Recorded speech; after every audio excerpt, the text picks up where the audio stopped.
Yeah. Right. Listen to it fizz.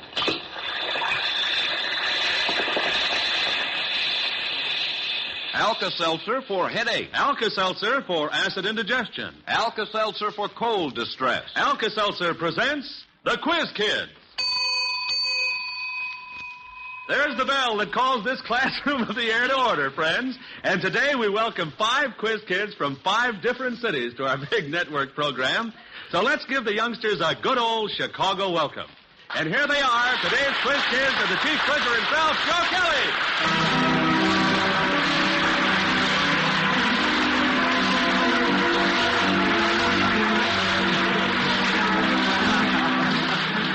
Thank you, Bob Murphy, and hello, everyone. Yes, indeed, we're happy to have another group of out-of-town quiz kids in school this afternoon. Now, these youngsters are new to our Chicago classroom, but veterans in their own right, for they are winners of local quiz kids programs now on the air on many NBC stations throughout the country. And smiling across their desks at me are 3 girls and 2 boys. Mighty fine-looking youngsters they are, too, and I know you folks listening in are going to enjoy meeting them. And quiz kids, I know you're going to make the folks back home mighty proud of you. Are you all ready for roll call? All right, here we go. In Laurel, Mississippi, the Carter Heidi Department Store sponsors the local Quiz Kids program over station WAML. And representing the sponsor and station, we have George. I'm George Temple. I'm 12 years old. I'm in the 9th grade at Stuart M. Jones Junior High School.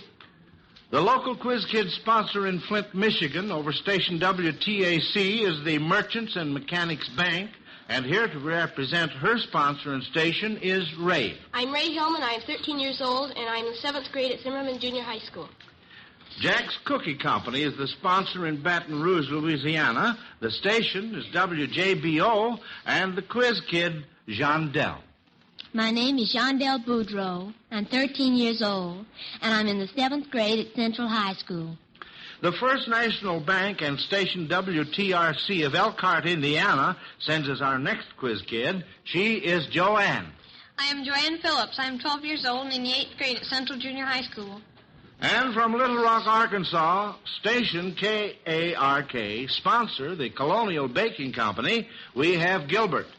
I am William Gilbert Trussell. I am 13 years old. I go to North Little Rock Junior High School. I'm in the 8th grade. All right now, children. Remember, if you think you know the answer to a question, get your hand up quickly, because first hand up gets first chance to answer.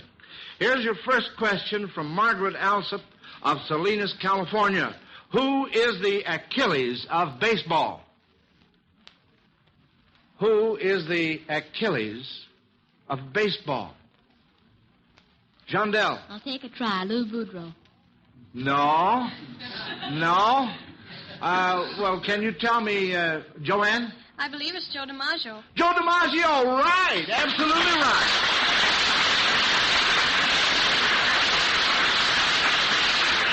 That's right. The heel of Achilles in Greek mythology was his only vulnerable spot, and so it seems is the case of Joe DiMaggio, New York Yankees center fielder, who has a heel injury. And I'm sure you'll all join me in hoping that he soon recovers from it.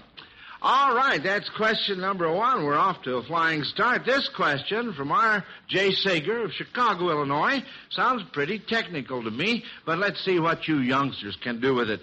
If you made a one-hand spin, a time throw, and a finger twirl, what might you be doing? Joanne? You'd be baton twirling. Well, you certainly would. Twirling a baton, that's right. Oh, boy, say. Now, on this next one here, if you made a pas de cheval, a royale, and a tour jeté, what would you be doing? Jean Del? You would be doing ballet. Ballet, performing steps of the ballet, that's right. Absolutely, Mrs. Florence Rice of Pittsfield, Massachusetts, hopes to stump you children with her question, because if she does, she will receive one of those magnificent Zenith radio phonograph combinations. The set with 2 Cobra tone arms, one for regular playing records and one for the long playing records, and 2 FM bands. So on your toes, quiz kids, here is the question. The following children are very minor characters in famous novels. See if you can identify the novels. The child in the first novel is Cosette. John Dell. Les Miserables by Victor Hugo. That's right, absolutely. Uh-huh. How about Adele? What novel? A minor child character. Adele. John Dell. Jane Eyre. That's right, Jane Eyre. By whom? Can you tell me? Beside the point. I know who it is, but I've forgotten. Well, all right, Gilbert has his hand. Bronte. That's right, Charlotte Bronte. Very good, kids. Well, now Mrs. Rice does not receive the big Zenith radio phonograph combination for her question because you children answered it correctly. But she does get a radio. It's that fine Zenith portable radio in a handy luggage case. Now, this is always the reward when a question is used on our program. So, friends, send in your questions to Quiz Kids Chicago and see if you can win a Zenith radio. Now, since you children come from different parts of the country, this question from Jay Morris of New York may help us get better acquainted. You are to pretend you are in charge of a travel bureau for your state, and you are to give us some sales talk as to why we should visit your part of the country particularly. You can mention what we might see and do, and anything that would help persuade us to come. Now, who wants to start this off? We'll start off with Ray. Well, I think that you should come to Michigan because it's the most beautiful state in the Union, and it's wooded up north, and it has more lakes than any other state in the Union, and it is surrounded by lakes, and it has Mackinac Island, and it has a lot of state parks, and it has good hunting and fishing places and other things like that. All right, fine. And Georgie? Well, come down to Mississippi, get plenty of good sunshine. Yeah? And what else, George? And you could be on the coast, and lots of fishing and hunting goes on down there. Good fishing, oh boy. And anything else you'd like to add? And you could see where the most shrimp are caught and canned at Biloxi. Well, fine, And let's see what Joanne has to say. You should come to Indiana because it has many beautiful state parks and places like that, such as Brown County, which is a very beautiful place. Oh, yes. And then Elkhart, Indiana is the band instrument city of the world. Yes, and what else? What else in Elkhart, Indiana, Joanne? That's where the Miles Laboratories are. That's right, the makers of Alka-Seltzer. Oh, sure. And is there anything else you'd like to add? Well, we have many beautiful rivers, and there's lots of fishing. And what's the name of that very nice lake outside of Elkhart down there? Is it Christiana Lake? Or am I in the wrong state? No, Christiana Creek. Oh, Creek. Oh, I see. Well, now, I was making fun of him because I'm a Hoosier myself, see? All right, thank you, Joanne. And Gilbert? Well, you ought to come to Arkansas because it's got the most beautiful mountains in the world. Yeah. And you go down through them and you see everybody's lazy and you get to where you don't care, you don't want to work or anything. And you Oh, you don't, huh? Well, how do you like that? Yeah.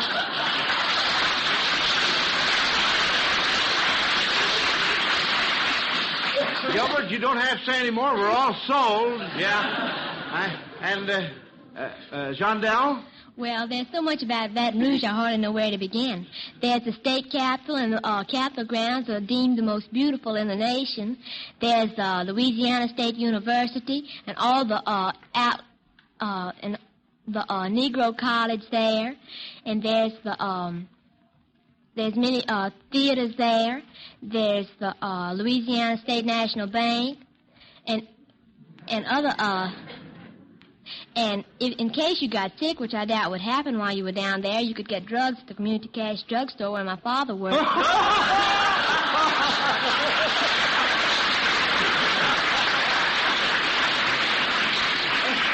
I bet he sells Alka-Seltzer, too, doesn't he, Jean Dell? Well, that was fine. Well, I don't know. Wait, I have some more to say. Oh, you have to? Oh, I beg your pardon. All right. Well, in case you wanted to stay down there, you could come to Central School.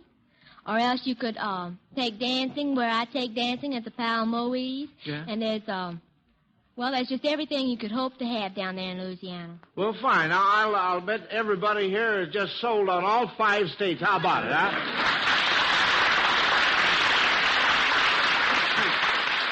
That was very, very good, kids. Now, before we pull the next one from our Alka-Seltzer question box, I would like to answer a question that's often asked about the quiz kids. Do they know what questions are to be asked? They absolutely do not. They don't even know what subjects will come up. And now here's Bob Murphy to talk about tomorrow morning.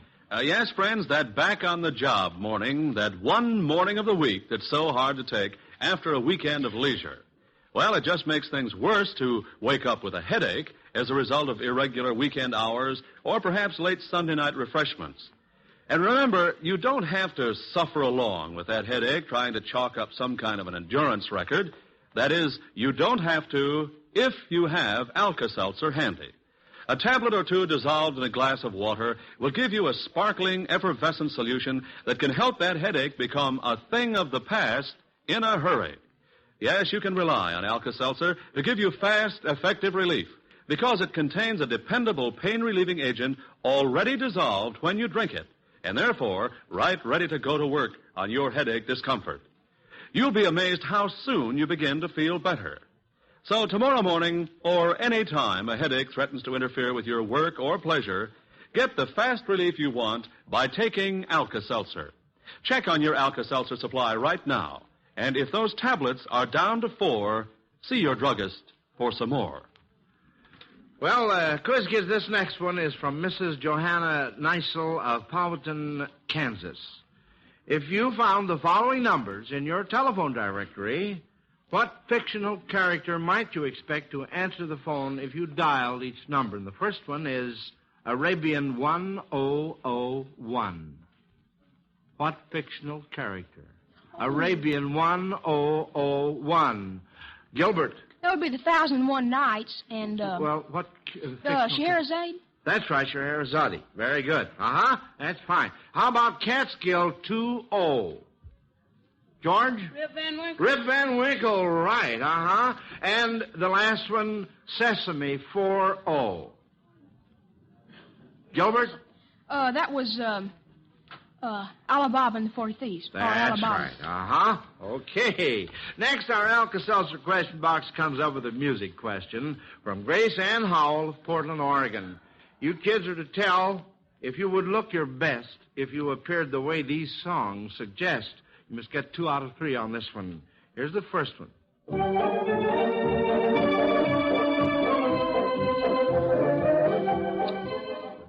Well, you're pretty quick, all 5 of you. All 5 hands went up there. Whose hand was really first? Maybe the judges can help me. Ray. All right, Ray. It would be because that's powder your face with sunshine. So you think you would look your best? Yes. Of course, if you used too much sunshine, you wouldn't exactly feel your best, though, would you? Huh? No. Why not? What do you mean? Well, if you got a little bit too much sunshine on... You'd be sunburned. You sure would, Well, all right. Now, let's see what we can do with the next one.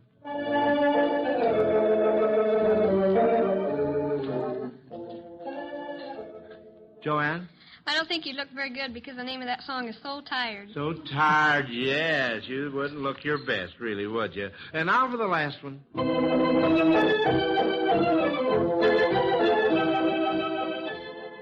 Ray? Well, that's lavender green, dilly dilly That's dilly dilly.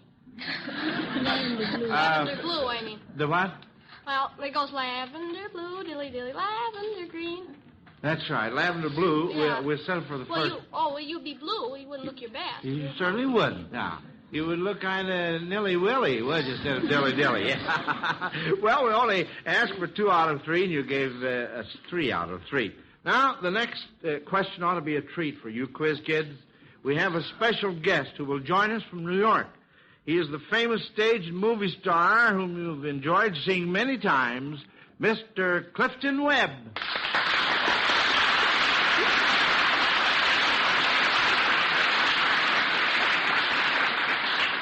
Since Mr. Webb plays the part of Mr. Belvedere in his latest 20th Century Fox film, Mr. Belvedere Goes to College, it seems very appropriate to have him join our Quiz Kids classroom. But just to make sure, let's try him on a question.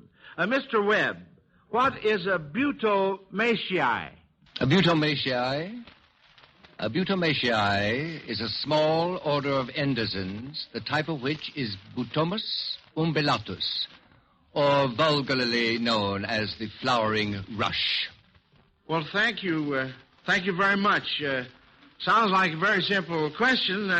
I find it very simple. Of course, it should have been since your alter ego, Mr. Belvedere, phoned it to me just before we went on the air. But then that was a lot of fun just the same. You did very fine, Mr. Kelly. I feel there's very little a genius like myself can learn in any classroom.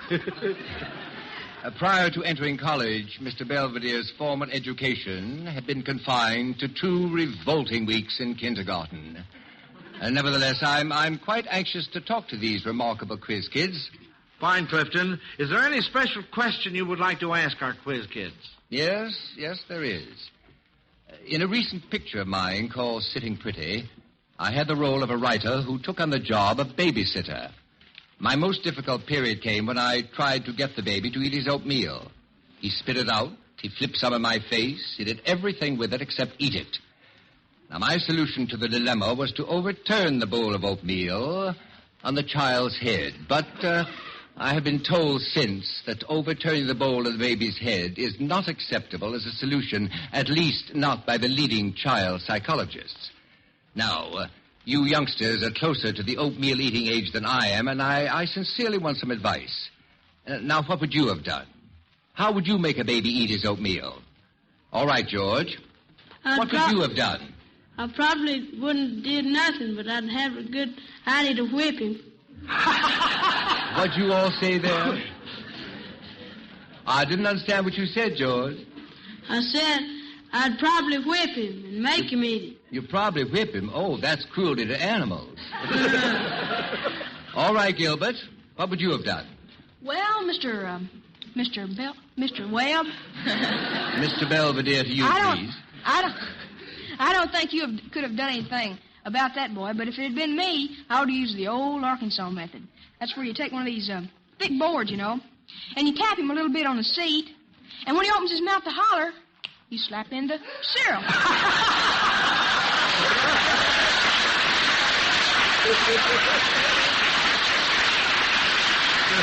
Well, you've certainly got a good solution. Mr. Webb, Gene? that not only gives him a good, very good way of feeding him his cereal, but it gives him a spanking at the same time. Oh, I see. You mean I accomplished And he can't cry. He can't cry about it because he's got his mouth stuffed full of cereal. In other words, I killed 2 birds with 1 stone. Yeah, that's right. Now then, Gene, what would you have done? Well, Mr. Webb, Yes? It's Jean Dell. Oh, I beg your pardon. That's all right. Jean. well, as a friend of mine says, when What a charming she said on accent. a play, You she just said, go ahead, honey. What did your friend say? She says, "Ladies and gentlemen, I've come before you to stand behind you to tell you something I know absolutely nothing about, and that's this subject that I'm getting ready to talk on, child psychology." Yeah. Well, I would really have liked to have done what you did, but I think it would have been better to play a game with it and sort of make the child want to eat. Play like the each bit of food was a part of a train or a boxcar or something, and it had to go through a tunnel. Well, now that seems a little complicated. Now, I didn't have time in the picture to do all that, you see. I only had a certain amount of footage in which to accomplish my purpose. Yeah. But that's a very good idea. Now then, Joanne. Joanne, I think, likes Indiana. I'm from Indiana, Joanne, so go right ahead. Well, I don't think I would have dumped the oatmeal on his head, but I think I would have tried to reason with him a little bit, and if he wouldn't listen, I would have cleaned him up and put him in bed. Oh. And then when he got in bed, what'd you do with him? Choke him to death? Well, No. thanks, that's fine. And Ray? Well, I don't know how you can make him eat, but next time I'd wear a gas mask when I was feeding him, and then he wouldn't get it in the face or spit it back at him or something. Well, I'm afraid none of you seem to like what I did in the picture. That's rather bad news for me. Well, thank you very much, Mr. Kelly, for lending me your class. We can't be all as intelligent as Lynn Belvedere, and Mr. Belvedere goes to college, but I think these youngsters show a remarkable aptitude for babysitting. I would like to thank you for inviting me over to be with them. You know, they're wonderful youngsters, and I think this is a great thing you're doing, bringing in these alert young people from all parts of the country. It's thoroughly in the tradition of your excellent program, that of rendering a service to education and still succeeding in being one of the most entertaining programs on the air. I consider that a big compliment, Mr. Kelly. You're also a Hoosier, aren't you? Yes, I am, Mr. Webb. Good. So am I. Indianapolis, Indiana. Crawfordsville, Indiana. Oh, good. Shake hands. It's a fine compliment, Mr. Kelly, I assure you, but I mean it. Well, thank you, Clifton Webb. We're honored to have you with us, and, of course, we'll be seeing you in Mr. Belvedere Goes to College. You better. Goodbye.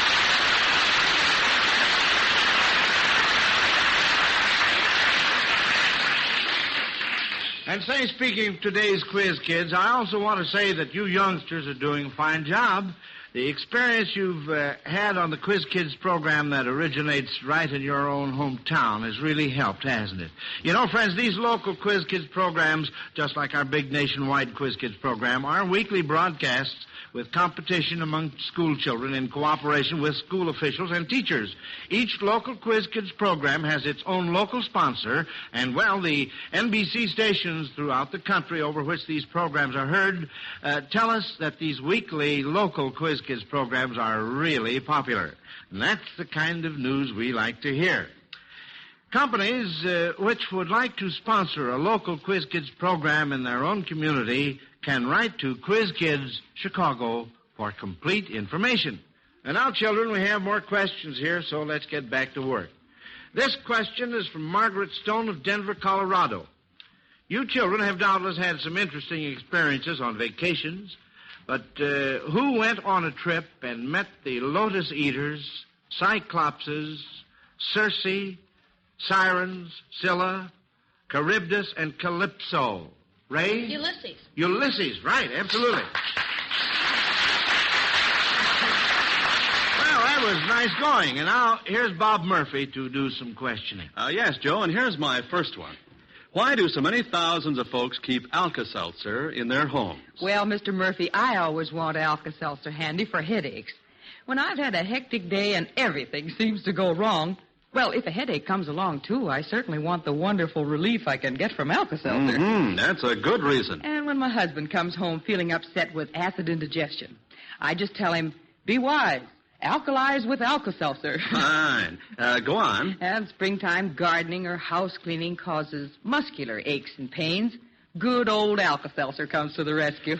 Say, how about colds? Why, of course, we use Alka-Seltzer for relief of the achiness and feverish feeling of a cold.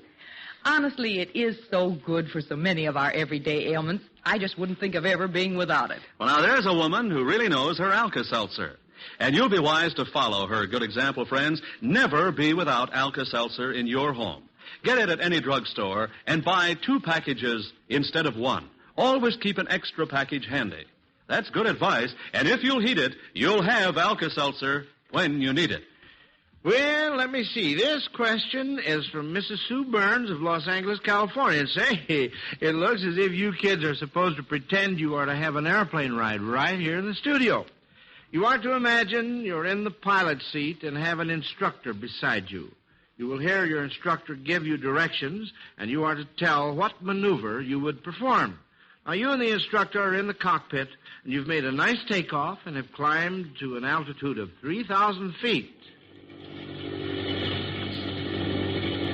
And then you hear your instructor give you the following orders. Slowly close the throttle and go into a slight climb. Now pull the stick back just a trifle. Pull the stick all the way back sharply and kick full left rudder. All right, what maneuver would you be performing? John Dell? Well, to me it sounds sort of like a tailspin. A tailspin, very, very good. That's right, Now this time, you've just made a fine, smooth landing, and you're struck with a crazy idea, one not listed as a recommended maneuver.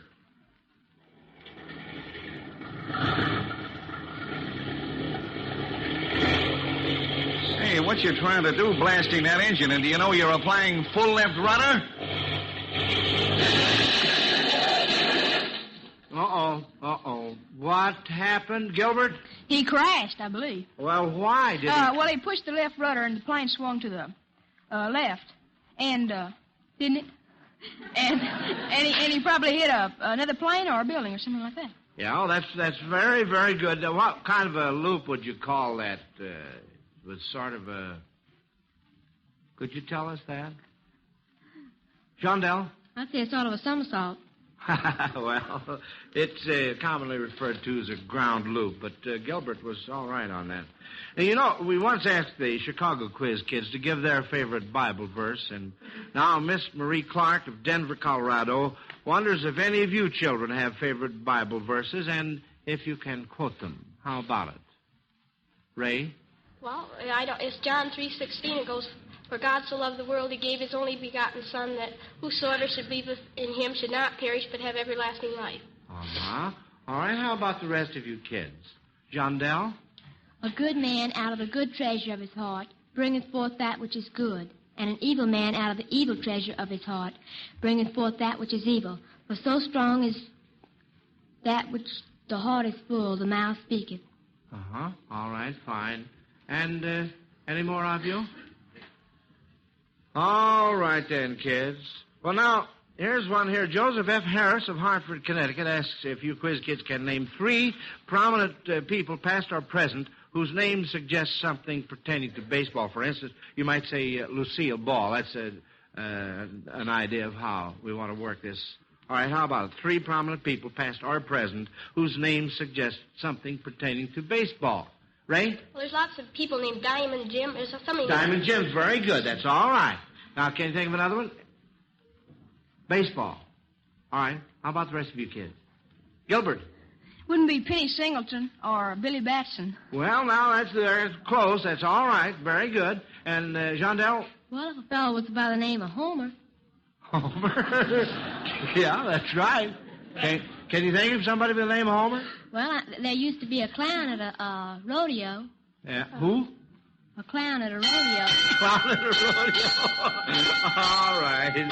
Well, children, that old school bell means class is over. We'll present your awards in just a minute, but first, here's an important message. At 7, at 12, at 6. Mealtime in America and vitamin time. Yes, put that one-a-day brand multiple vitamin bottle on the table and see to it that every member of your family takes a one-a-day brand multiple vitamin capsule. Don't take chances. Government surveys show that the meals of 3 out of 4 persons are short on vitamins. So don't take chances that your daily diet is short on essential vitamins. Be on the safe side. Take one-a-day brand multiple vitamin capsules. 60 capsules, only $2. Remember, mealtime is vitamin time. Take one-a-day brand multiple vitamin capsules. And now, children, since this has been a special program, we're not scoring you in the usual way this afternoon. You all did a fine job. And the makers of Alka-Seltzer will present each of you with a $100 savings bond to help you with your future education. We were mighty happy to have you with us here in our Chicago Quiz Kids classroom today, and we want you to carry our very best wishes back to your local Quiz Kids sponsor and NBC station. Friends, we'll be having more winners from other local Quiz Kids programs here in school in the near future. But in class next Sunday, we'll have the 3 winners from our broadcast of 2 weeks ago. Lonnie Lundy, age 13, Patrick Conlon, age 11, and 5-year-old Melvin Miles. And here to compete with them, we'll have Rennie Templeton, age 13, and a brand new quiz kid, Marjorie Carlson, age 9. And all you folks plan to be on time for roll call, too, won't you? Fine, we'll be looking for you next Sunday. And I just want to say to you quiz kids on our board this afternoon, quoting one of you, I hope you all, maybe I should say, have a very safe trip back home. So until next Sunday, this is Joe Kelly dismissing today's Quiz Kids. Goodbye, kids. Bye, Mr. Kelly.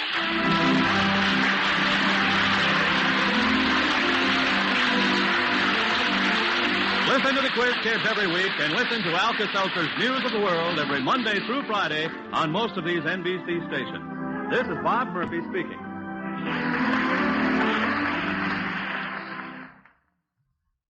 3 chimes mean good times on NBC.